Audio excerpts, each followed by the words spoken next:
அனைவருக்கும் வணக்கம். எதிர்நீச்சல் தொடர்கிறது சீரியலில் நாளைக்கு எபிசோடில் என்ன நடக்குதுன்னு தான் இந்த வீடியோவில் பார்க்க போகிறோம். ஞானம் ரேணுகாவோட காலை பிடிச்சிக்கிட்டு அண்ணன் நாளைக்கு என்ன சொல்கிறாரோ அதெல்லாம் நீ கண்டிப்பாக கேட்கணும் அப்படின்னு சொல்கிறாரு. ஆனால் அதெல்லாம் ஒத்துக்காமல் ரேணுகா வெளியே வந்துட்டாங்க. வெளியே வந்துட்டு ரேணுகாவும் நந்தினியும் பேசுகிறாங்க.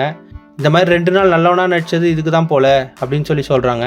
அதுக்கப்புறம் ரேணுகா நந்தினி கிட்ட கதிர் உனக்காக தான் வெயிட் பண்ணுறான், உள்ளே போய் பாரு அவன் என்ன பண்ணுறான் அப்படின்னு சொல்லி அனுப்புகிறாங்க.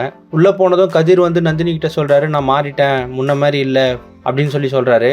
அப்போ வந்து ஜனனி சொல்கிறாங்க, நீங்கள் மாறினீங்கன்னா சந்தோஷப்பட போகிற முதல்ல நான் தான், ஆனால் நான் நிறைய வாட்டி நீங்கள் மாட்டிங்கன்னு நினச்சி ஏமாந்துட்டேன் அப்படின்னு சொல்கிறாரு.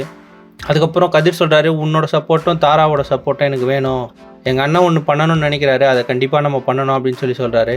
அதுக்கு நந்தினி சொல்கிறாங்க, உங்கள் அண்ணன் உங்கள் பேரை சொத்தெல்லாம் எழுதி வச்சுட்டாரு, ஆனால் அவங்கள நிம்மதியாக இருக்க விடுவாரா, அவர் என்ன நினைக்கிறாரோ அதை அப்படியே உங்களை செய்ய வைப்பார் அப்படின்னு சொல்கிறாங்க.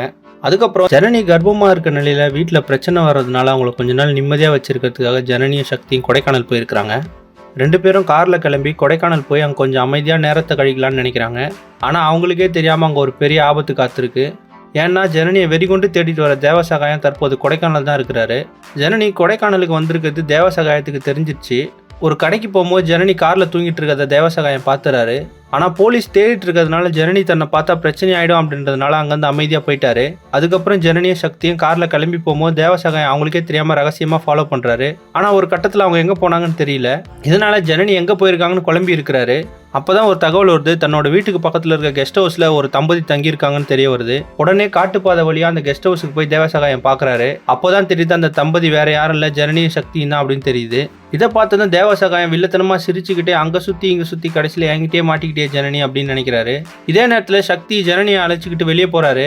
இப்போ அவங்க 2 பேருமே தேவசகாயத்தோட கண்ணில் சிக்கிட்டாங்க. இனி தேவசகாயம் ஜனனியை கடத்த போறாரா, இல்லை சக்தியும் சேர்ந்து அவர்கிட்ட மாட்ட போறாரா, ஜனனி கொடைக்கானல் டூர் அவருக்கே பெரிய ஆபத்தா மாறப்போதா அப்படின்றத அடுத்தடுத்த எபிசோட்ல பார்த்து தெரிஞ்சுக்கலாம். இந்த மாதிரி எதிர்நீச்சல் தொடர்கிறது சீரியல் அப்டேட்ஸ்க்கு நம்ம சேனலை சப்ஸ்கிரைப் பண்ணுங்க, ஃப்ரெண்ட்ஸ் அண்ட் ஃபேமிலிக்கு ஷேர் பண்ணுங்க. நன்றி.